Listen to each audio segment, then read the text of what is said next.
Hello guys, কেমন আছেন সবাই? আশা করি আপনারা প্রত্যেকেই ভালো আছেন। তো বরাবরের মতো আরও একটি নতুন ভিডিওতে আপনাকে স্বাগতম। আমি এই ভিডিওতে আলোচনা করব কিভাবে আপওয়ার্ক প্রজেক্ট ক্যাটালগ তৈরি করতে হয় অথবা কিভাবে প্রজেক্ট ক্যাটালগ তৈরি করে সাবমিট করতে হয়। ঠিক আছে? তো আশা করি ভিডিওটি পুরোপুরি দেখবেন, স্কিপ না করে। আর ভিডিওটি শুরু করার আগে একটি কথা বলে রাখি, আপনারা যদি চ্যানেলে নতুন হয়ে থাকেন তাহলে অবশ্যই চ্যানেলটি সাবস্ক্রাইব করবেন এবং সাবস্ক্রাইব করে আমাদের পাশে থাকবেন। তো চলুন আজকের ভিডিওটি শুরু করা যাক। সো আমরা যদি প্রথমে আপওয়ার্কে আসি এবং আপনারা এখানে কিছু স্যাম্পল দেখতে পাচ্ছেন যে আপওয়ার্ক প্রজেক্ট ক্যাটালগ আসলে দেখতে কীরকম হয়। তো আসলে এই যে দেখতে পাচ্ছেন এখানে যে আপওয়ার্ক প্রজেক্ট ক্যাটালগ হচ্ছে এরকম দেখতে হয়, হ্যাঁ, যেখানে বায়ার নিজে সার্চ করে আপনার প্রজেক্ট ক্যাটালগটি যদি সামনে পায় তাহলে সেখান থেকে ডিরেক্টলি অর্ডার প্লেস করবে। ঠিক আছে, দেখলাম যে আসলে প্রজেক্ট ক্যাটালগ দেখতে কীরকম হয়, বা এখন আমরা দেখব যে এটা আসলে কিভাবে সেট আপ করতে হয়, অর্থাৎ কিভাবে এটা তৈরি করতে হয় আপওয়ার্ক প্রজেক্ট ক্যাটালগ। ওকে, সো আমরা সাধারণভাবে যদি আপওয়ার্কের ড্যাশবোর্ডে যাই, অর্থাৎ ফাইন্ড ওয়ার্ক, আমরা যদি আপওয়ার্কে লগ ইন করি, লগ ইন করার পরবর্তীতে এখানে দেখতে পাচ্ছেন এই পাশে যে ক্রিয়েট এ ক্যাটালগ প্রজেক্ট। ওকে, তো আমরা যদি এখানে ক্লিক করি আমরা এই ধরনের ইন্টারফেসে যাই। হ্যাঁ, এখানে যাওয়ার পর আমরা যদি এখানে দেখতে পাচ্ছি উপরে এই বাটনটি, হ্যাঁ, এই বাটনে ক্লিক করলেই প্রজেক্টটি তৈরি করার পদ্ধতিতে চলে যাব। তো এখানে যদি আমরা সিম্পলি এখানে ক্লিক করি তাহলে আমরা এই ধরনের ইন্টারফেসে আসি। হ্যাঁ, এখানে উপরে দেখতে পাচ্ছেন প্রায় 6টি স্টেপ আমাদেরকে ফিল আপ করতে হবে, তাহলে অবশ্যই আমাদের যথার্থ প্রজেক্ট ক্যাটালগটি তৈরি হবে। অর্থাৎ প্রজেক্ট ক্যাটালগ প্রথমে যে অপশনটি আছে বা প্রথমে যে স্টেপটি সেটি হচ্ছে যে ওভারভিউ কী থাকে। এখানে প্রথমত টাইটেল, তারপরে হচ্ছে যে আপনার নিশ অনুযায়ী আপনার ক্যাটাগরি কী হবে সেটা দিতে হবে, অ্যান্ড দেন তারপরে এখানে দেখতে পাচ্ছেন প্রজেক্ট অ্যাট্রিবিউটস।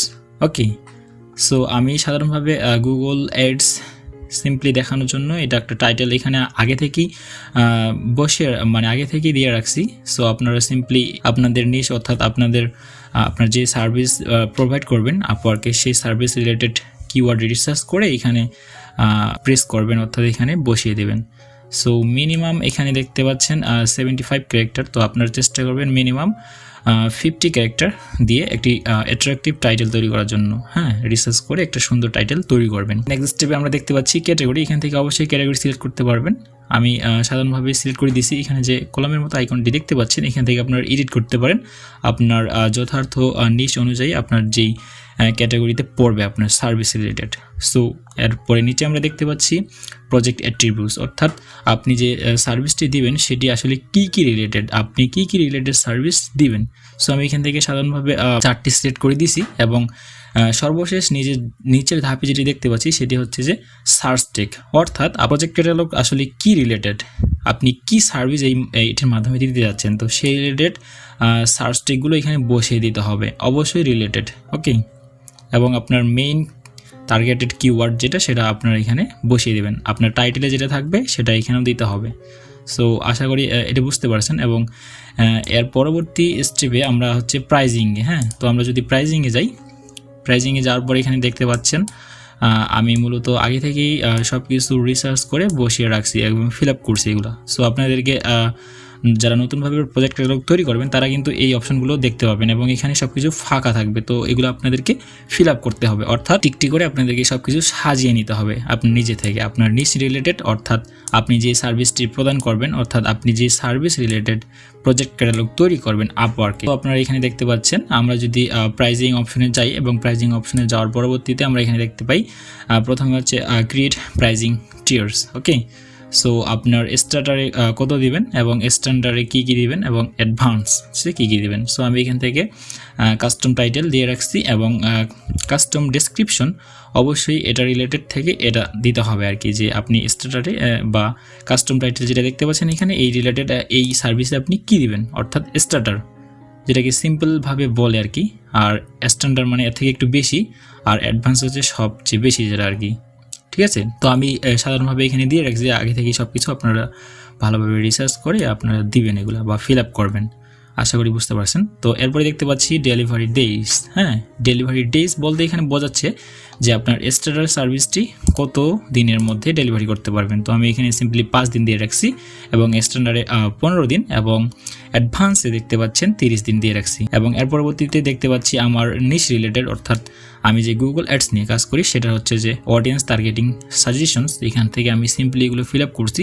তো আপনারা কী করবেন, আপনারা যে সার্ভিস নিয়ে প্রজেক্ট ক্যাটালগ তৈরি করবেন সেই রিলেটেড সব কিছু এখানে ফিল আপ করবেন। তো আশা করি বুঝতে পারছেন। তো এরপরে নিচে আমরা যদি স্ক্রলিং করি তাহলে আমরা দেখতে পাই যে প্রজেক্ট প্রাইস, হ্যাঁ এখান থেকে কিন্তু প্রজেক্ট প্রাইসগুলো সিলেক্ট করে দিতে হবে বা এখানে টাইপ করে দিতে হবে, ঠিক আছে। আমরা যদি স্টার্টারে দেখতে পাই, এটা হচ্ছে যে এই যে প্রথমে যে দেখলাম যে স্টার্টার, এটা হচ্ছে এটা রিলেটেড হবে, হ্যাঁ, বা ওইটার সাথে এটা মিলাইতে হবে আর কি, এটা ঠিক আছে। আর অ্যাডভান্স বা স্ট্যান্ডার্ড এগুলো থেকে এই যে প্রাইজিংটা এখানে বসিয়ে দিতে হবে।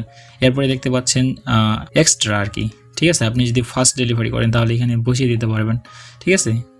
5 দিনের জায়গায় যদি 3 দিনে ডেলিভারি দিতে পারেন তাহলে এখান থেকে আপনি $5 এক্সট্রা চার্জ করবেন বাইরের কাছ থেকে। এবং স্ট্যান্ডার্ডে যদি 15 দিনের জায়গায় 12 দিনে করে দিতে পারেন তাহলে এখান থেকে আপনি এক্সট্রা $15 চার্জ করতে পারেন, অথবা তার থেকেও বেশি নিতে পারেন বা কম নিতে পারেন, আবার আপনার উপর ডিপেন্ড করবে। সো আমি এখান থেকে সিম্পলি দিয়ে রাখছি এগুলো। সো আশা করি বুঝতে পারছেন। তো এরপরে আবার যদি স্যাপ অ্যান্ড কন্টিনিউ ক্লিক করি তাহলে আমরা পরবর্তী ধাপে চলে যাই, এবং পরবর্তী ধাপে যেটি আছে সেটি হচ্ছে গ্যালারি। সো গ্যালারিতে দেখতে পাচ্ছেন এখানে সর্বোচ্চ 20 ইমেজ, হ্যাঁ মানে 20টি ইমেজ জেপিজি অর পিএনজি, হ্যাঁ দিতে পারবো। এবং এটার সাইজ হচ্ছে সর্বোচ্চ 4000 পিক্সেলস বা এর নিচে, এর উপরে দিলে এটা অবশ্যই এখান থেকে গ্রহণ করবে না বা এখানে সাবমিট হবে না। তারপরে এখানে দেখতে পাচ্ছেন আমি বাই ডিফল্ট এখানে আপলোড দিয়ে রাখছি প্রজেক্ট ইমেজ, হ্যাঁ আপনারা আপনাদের নিশ রিলেটেড প্রজেক্ট ইমেজ তৈরি করবেন এবং সেটা অবশ্যই দেখতে ভালো হইতে হবে। তো আমি সিম্পলি দিয়ে রাখছি, আপনারা দেখতে পাচ্ছেন। এবং আমি যদি ইচ্ছে করি যে আমার প্রজেক্ট ক্যাটালগে এইটা দেখাবে, হ্যাঁ তো আমি এখান থেকে এটা সিলেক্ট করে দিতে পারি, সেট অ্যাজ প্রজেক্ট কভার। আপনারা এখান থেকে সিম্পলি 3-4টা বা 5টা অ্যাড করে নেবেন আপনার সার্ভিস রিলেটেড, ওকে। সো এখান থেকে আমরা যদি আবারও নিচে স্ক্রলিং করি তাহলে এখানে দেখতে পাচ্ছেন প্রজেক্ট ভিডিও। তো আপনারা এখানে প্রজেক্ট ভিডিও দিতে পারবেন, অবশ্যই 90 সেকেন্ড বা এর নিচে হতে হবে। এবং কি এখান থেকে রেকমেন্ড করে যে সর্বোচ্চ, সো আশা করি বুঝতে পারছেন। আপনারা যদি এখানে প্রজেক্ট ভিডিও দিতে চান আপনার সার্ভিস রিলেটেড, তো এখান থেকে ব্রাউজে ক্লিক করলে আপনার পিসি অথবা কম্পিউটার থেকে এখানে সিলেক্ট করে দিতে পারবেন। আশা করি বুঝতে পারছেন। তো এরপরে দেখতে পাচ্ছেন পিডিএফ স্যাম্পল ডকুমেন্টস, ঠিক আছে। আমি এখান থেকে সিম্পলি 2টা দিয়ে রাখছি। এখানে তারা বলছে যে সর্বোচ্চ 2টা ফাইলস এখানে অ্যাড করতে, এবং অবশ্যই 2 MB অর্থাৎ 2 মেগাবাইট এর নিচে হতে হবে, ঠিক আছে। পুরোপুরি 2 মেগাবাইট হলেও হবে, বাট এর নিচে, আর এর বেশি হলে এখান থেকে সেটা সিলেক্ট করতে পারবেন না। সো আশা করি বুঝতে পারছেন। এবং আমরা যদি পরবর্তী স্টেপে যাই তো আমরা দেখতে পাবো যে হচ্ছে রিকোয়ারমেন্ট, ঠিক আছে। মানে আপনি আপনার কাছ থেকে বায়ার যে সার্ভিসটা নেবে, তো আপনি তার কাছ থেকে কি প্রজেক্টটা শুরু করার জন্য আর কি, ঠিক আছে। তো আমি এখান থেকে বাই ডিফল্ট বা সিম্পলি আমি আমার নিশ রিলেটেড দিয়ে রাখছি। তো আপনারা চেষ্টা করবেন আপনাদের নিশ রিলেটেড, অর্থাৎ আপনি যে সার্ভিসটি প্রদান করবেন আপওয়ার্কে প্রজেক্ট ক্যাটালগের মাধ্যমে সেটি আপনি এখানে বসিয়ে দিবেন বা কি প্রয়োজন হবে আপনার বাইরের কাছ থেকে। তো আমি সিম্পলি এখানে বসিয়ে রাখছি বা বসিয়ে দিছি। এরপরে আমরা যদি আবারও 7 কন্টিনিউ ক্লিক করি তাহলে কিন্তু আমরা ডেসক্রিপশন অপশনে যাই, অর্থাৎ এখান থেকে ডেসক্রিপশনটা ভালোভাবে দিতে হবে। সো আপনারা দেখতে পাচ্ছেন প্রজেক্ট ডেসক্রিপশন, এখানে প্রজেক্ট সামারি, অর্থাৎ এখানে সর্বোচ্চ 1200 ক্যারেক্টারের দিতে হবে। তো আমি সিম্পলি দিয়ে রাখছি সম্পূর্ণ 1200 ক্যারেক্টারই, হ্যাঁ আমি বুঝাতে পারছি যে আসলে প্রজেক্ট ক্যাটালগ তৈরি করতে কি লাগে বা কিভাবে প্রজেক্ট ক্যাটালগ তৈরি করতে হয় আপওয়ার্কের জন্য। এরপরে আমরা যদি দেখি যে নিচে প্রজেক্ট স্টেপ, ঠিক আছে, আমি কিভাবে কি করব এগুলো দিয়ে রাখছি। এবং নিচে যে অপশনটি আছে ফ্রিকোয়েন্টলি আস্কড কোশ্চেন, এখানে অবশ্যই এটা অপশনাল, বাট আপনি দিতে পারেন, দিলে অনেক ক্ষেত্রে ভালো হয় যে বায়ার যদি এই সার্ভিস রিলেটেড কোনো প্রশ্ন থাকে সেই রিলেটেড প্রশ্ন আপনি এখানে অ্যাড করে দিতে পারেন। এটা প্রফেশনালভাবে দেখায় আর কি, প্রফেশনাল মনে হয়। সো আপনার এখান থেকে সিম্পলি 2-4টা বা 5-6টা অ্যাড করে দিতে পারেন ফ্রিকোয়েন্টলি আস্কড কোশ্চেন, ওকে। সো এখান থেকে আমরা যদি 7 কন্টিনিউ বাটনে ক্লিক করি তাহলে কিন্তু দেখতে পাচ্ছেন টার্মস অ্যান্ড সার্ভিস এগুলো অবশ্যই চেকমার্ক দিতে হবে। দেওয়ার পরবর্তীতে এখানে দেখা যাচ্ছে যে ফাইনালাইজ, ওকে, মানে সর্বশেষ পর্যায়ে চলে আসছে। এখান থেকে আমরা এখন আপওয়ার্কে সাবমিট করতে পারবো আমাদের প্রজেক্ট ক্যাটালগটি, হ্যাঁ। তো এখানে দেখতে পাচ্ছেন maximize number of simulation project, অর্থাৎ আপনি একই সাথে কয়টি প্রজেক্ট হ্যান্ডেল করতে পারবেন বা প্রজেক্টে কাজ করতে পারবেন। তো আমি এখানে সিম্পলি 3টা দিয়ে রাখছি বা 3 দিয়ে রাখছি। তো আপনারা আপনাদের ইচ্ছামতো দিয়ে রাখবেন। ইচ্ছামতো বলতে এখানে 3 অথবা 2 অথবা 4 যতটুকু মানে দেওয়া উচিত আর কি, ঠিক আছে। তো এখান থেকে আমি সিম্পলি এখন যদি সাবমিট ফর রিভিউ এ দিই তাহলে সর্বোচ্চ 5 অথবা 3 বিজনেস ডেজের মধ্যে আমার প্রজেক্ট ক্যাটালগটি অ্যাপ্রুভ। সো আমি এখান থেকে সিম্পলি সেভ প্রজেক্টে ক্লিক করতেছি। আমি এখন চাচ্ছি না যে আমার প্রজেক্ট ক্যাটালগটি সাবমিট করতে। সো অবশ্যই আশা করি ভিডিওটি ভালো লাগছে আপনাদেরকে, এবং ভিডিওটি ভালো লাগলে অবশ্যই লাইক করবেন এবং শেয়ার করবেন, আর অবশ্যই চ্যানেলটি সাবস্ক্রাইব করে আমাদের পাশে থাকবেন। তো এই ছিল আজকের ভিডিও। ধন্যবাদ সবাইকে।